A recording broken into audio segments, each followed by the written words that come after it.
night of 29th of June 2011 had begun as a pretty normal night for the employees of the Brinks cash depot in Amsterdam, Netherlands.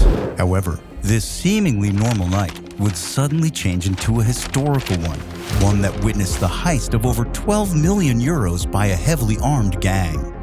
It was none other than the Scarface Gang that had broken into the Brinks cash depot in the Amsterdam Belmemere that early morning.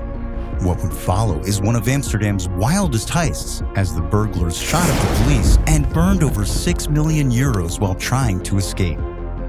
This robbery would eventually turn the attention of the authorities to an infamous international Belgian gang, an organization known for its well-planned armed robberies. This heist would go down in history as one of the most violent the Netherlands had ever seen. What would become of this notorious gang? Did they get away with their ruthless crimes? Or did the long arms of the law eventually catch up with them? The 1983 classic film Scarface has solidified its place in the hearts of fans of gangster and mafia movies, cementing its namesake as a household name. The film tells the story of the infamous Tony Montana, a notorious gangster who rose to power as the leader of a criminal organization in the 1980s. And it is against this backdrop of the movie that a group of 5 men and 1 woman went on a criminal rampage. In fact, this criminal organization had such a massive love for its 1983's predecessor that one of the members dressed like Tony Montana from the Scarface movie.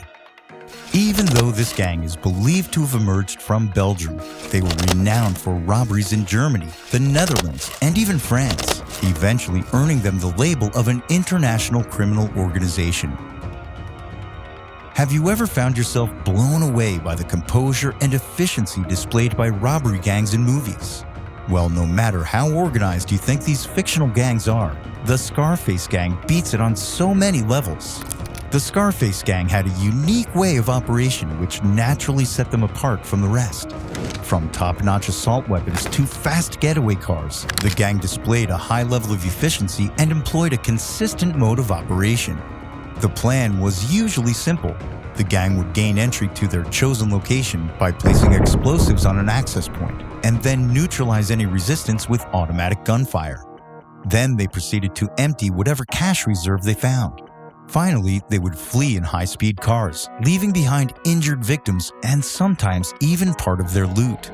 As soon as this gang gained international attention, their set of tactics eventually became known to the federal authorities. And like every gang that would later meet its downfall, it was their style of robbery that eventually made them a target for the police. So how exactly did they go about their robbing spree? First, they stole the perfect getaway car, a BMW M5. BMWs are classy and fast. They make a great escape almost seem easy. Just shortly after, their first real robbery would happen in February 2011, when the gang attacked a filling station in Wavre, Belgium, eventually leaving with a small amount from a cash register. About 3 days later, they struck again at a jeweler's shop in Liège, but could not steal any money, causing them to have even another robbery in the same month. On the 28th of February, the Scarface Gang attempted to rob a post office in Walhen, but were again unsuccessful in this operation.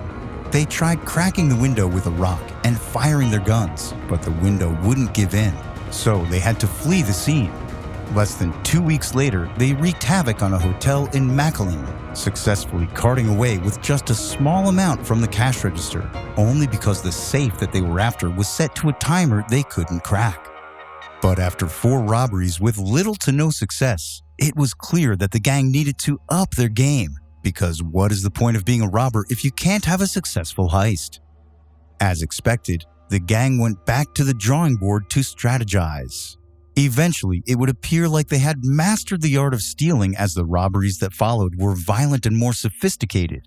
The gang got back on the robbery scene in style. They not only began wearing expensive and fashionable clothes, but they also became known for their use of their silver BMW, which would link many of their heists together. In early April 2011, surveillance footage captured one member of the gang at a gas station, filling up the infamous BMW.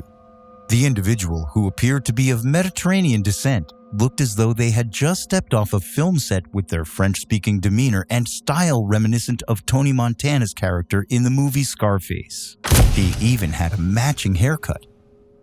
On the 4th of April 2011, the gang finally struck again.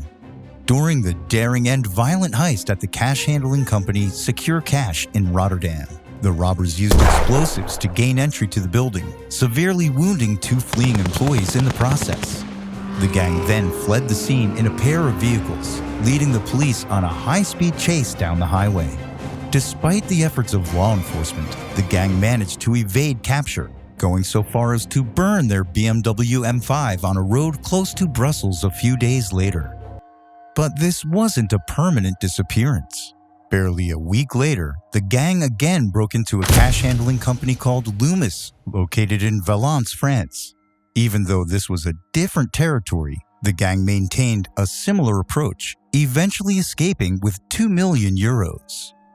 This money would keep the gang busy for the next 2 months, most likely using it to make preparations for their next heist, which, when they finally returned in June 2011, would be a robbery straight out of a movie scene. On the 29th of June 2011, the gang attacked a cash handling company, the Brinks company, in Amsterdam, Netherlands, and by the end of the morning, they had stolen a whopping 12 million euros. This Brinks robbery featured a similar style with the gang's previous heists. They used explosives to destroy the entrance, then used automatic rifles to overpower the authorities, followed by an escape using super-fast Audi cars. As seen on the security footage, the group was extremely calm when they blew up the side wall that gained them access to the building. Unfortunately, at the time of this explosion, 2 employees of the company were present on the company's grounds. In fact, only a few meters away from the scene of the crime.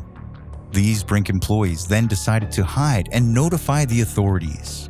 Unknown to the gang, a police barricade was being set up at the time of the robbery, an attempt to stop the robbers from escaping. But the guns of the authorities were no match for the automatic rifles of the gang. They shot their way through, and the gang escaped in their 2 Audis carrying millions in cash. But the police wouldn't immediately give up. They chased after the robbers in pursuit, eventually losing sight of them. But it wasn't over. One of the Audis had lost control, crashed into a side panel. Money was spread everywhere, and the Audi caught fire. Desperate to escape and potentially severely wounded, the gang members carjacked a passing vehicle. They fled the scene and left behind a burning wreckage, allegedly carrying at least 6 million euros. They had made their escape at great cost. Just a few weeks later, a small memorial was placed on the side of the road, making the authorities believe that one of the robbers might have died on the spot. 12 million euros is a lot of money to ignore, and it didn't take long before a nationwide search began for the robbers.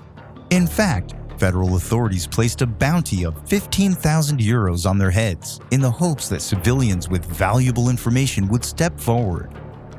A few months down the line, in December 2011, reports suggested that 4 members of the gang had been arrested, including one man who had been handling coupons in a supermarket. And those coupons, they had been reported stolen in April. This man would finally lead the authorities to 3 other suspects, who have since been charged with 5 violent robberies in 3 different countries. However, one last member of the group remains unaccounted for. Did he die during the heist? Or is he still hiding? We just might never find out.